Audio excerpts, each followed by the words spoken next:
Hello ladies and gentlemen, and welcome back to the channel. I am Starco Gaming and we are back with another Dragon Champion video. Guys, today we're going to take a look at Selena and we're going to talk about how to build her and how to play her properly. But before we get into that, guys, if you are level 15 or below, make sure to use the promo code StarCode to get $10 worth of freebies. To do so, it is a very simple. You go in settings, use promo code, and you enter the word STARCO, S-T-A-R-K-O, press OK, and you will receive $10 worth of free stuff, which include the 500 drag coins, 250,000 gold, among other things, which will give you a huge head start really early on in the game to help you with your game progression, obviously. So today in this video we're going to talk we're continuing our series about human characters. By the way, guys, if you want to see the other humans characters review, you can check the playlist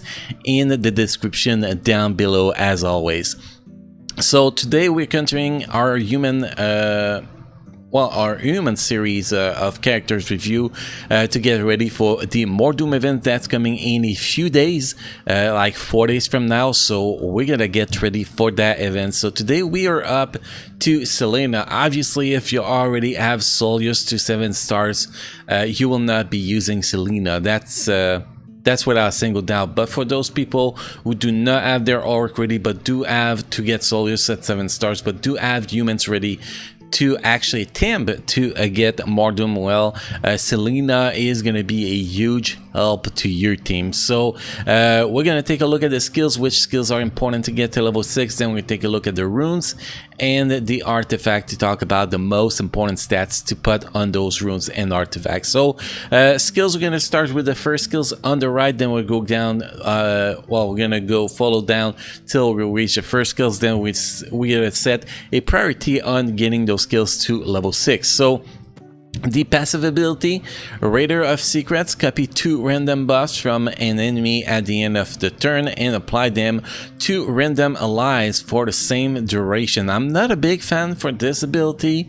Yes, it can be great if there's no taunt on the other teams, but if there's a taunt on the other team, this can actually destroy your DPS, because for example it could apply a taunt on, I don't know, on your Freezard, and then your Freezer is stuck, getting murdered right away. Boom boom, he's dead and your match is ruined. So I am literally not a fan of this ability. Yes, this can be great if you're stealing critical chance up, critical damage up, all attack up, debuff immunity and all that stuff, but in certain situation, in a lot of situation, it's gonna be affect your team negatively instead of affecting your team positively. So I am not a big fan of this ability. So in my opinion, to play it safe, you should have this ability to level 1 if you really want to play it.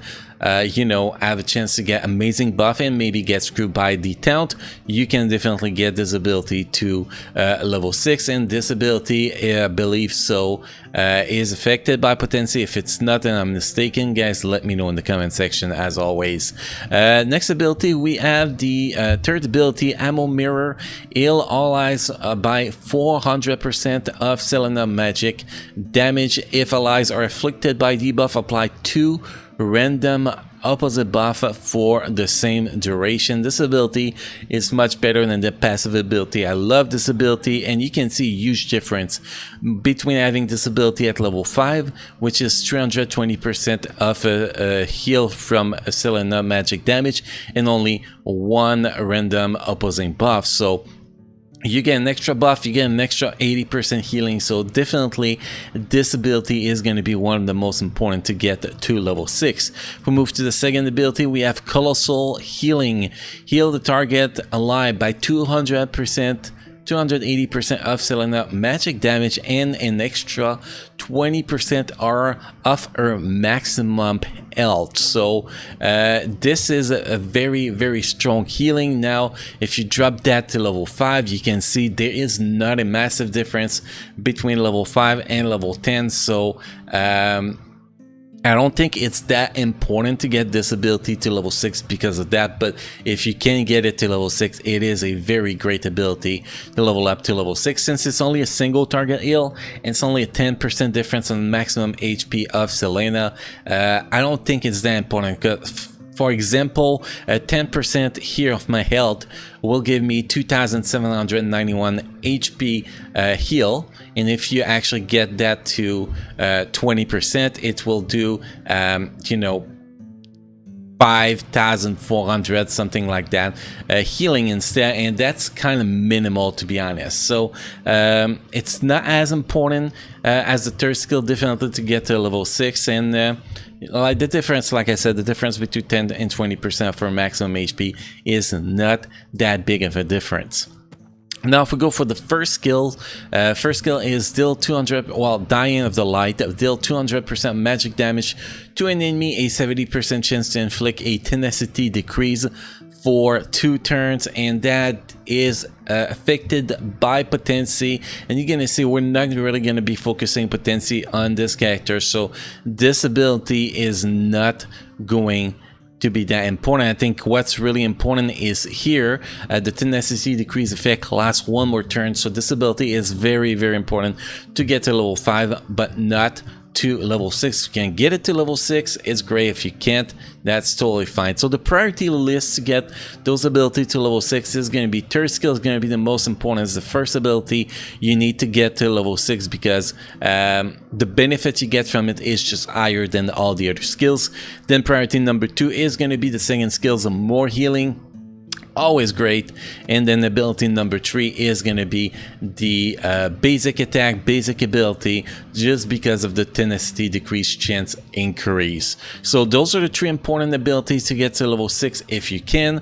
Like I said, priority number 1, skill number 3, priority number 2, skill number 2, and priority number 3, skill number 1, and the passive ability. I will not touch the skills, to be honest, because you can get screwed with the taunt getting applied to the wrong target, the wrong ally in your team. Now, if we move to the runes, what is important in the runes? Well, she is a healer, so 4 speed runes is mandatory, so she can heal as often as possible. That's always a top priority on the healer, always 4 speed runes, so you can get that speed as high as possible. Then after that, because of her second skill, we want to get the HP up, because the second skill, you know, she heals an additional 20% or 10% or whatever, depending on your skill level, of her maximum HP. I think that the HP is very, very important on her because of that. So it's going to be 4 speed, 2 HP as a rune set, which is going to give you, here you can see 10% HP and 10% speed. Now, if we talk about primary stats, the first primary stat here is speed. Obviously, we said speed is very important, so we put speed there. Second primary is going to be health, because HP, because we want to get that HP as high as possible. And the third primary is going to be damage, because the amount of healing is based on the damage she does. So it is very important to have that damage buff as much as possible. Now, if we look at the secondary stats on the runes, this is actually pretty simple. There's 3 priority on the secondary stats. Priority number 1, speed. Priority number 2, HP, and priority number 3, damage. And if you want to add a priority number 4, that will actually be potency for that tenacity decrease, pretty much. So if we look at this, the runes here, if you look at the secondary stats, you can see we got speed here, we got HP, we got speed, HP, damage, speed, damage, speed, potency, health, HP, whatever we want to call it, and then HP here. You can see the pattern, a lot of HP and a lot of speed on those secondary stats, which is what's very, very important on her. And you probably figured out what we're gonna go with for a artifact.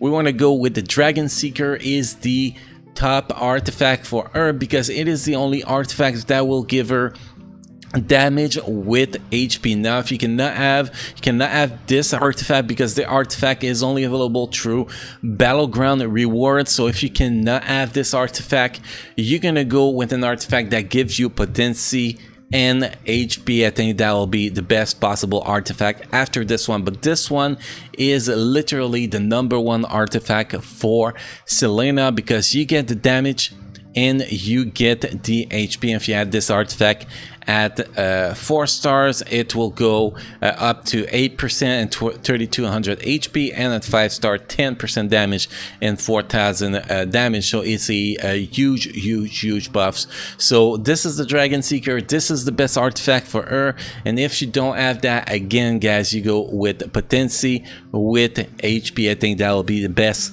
second option for her. So hopefully you guys get how to play these characters. Now the skill priority, guys, it is pretty simple. Basic ability, you spam that. If one target needs heals, you're gonna use the second skills. If all the targets needs heals, you're gonna use the third skill. If you have plenty of debuff on your team, you're gonna use the third skill to remove those debuff. Not remove those debuff, but apply the opposite of the debuff, pretty much. So that is pretty much how you play her. She is very strong, very awesome to play, and she can get the job done if you do not have Solius for the Mordoom event. So she is definitely worth investing in, but if you already have Solius, I will not worry about getting her up, in my personal opinion. So hopefully this video was good for you guys. If you have any question, comment, feedback, make sure to hit the comment section down below, and I'll get back to you guys as soon as I can.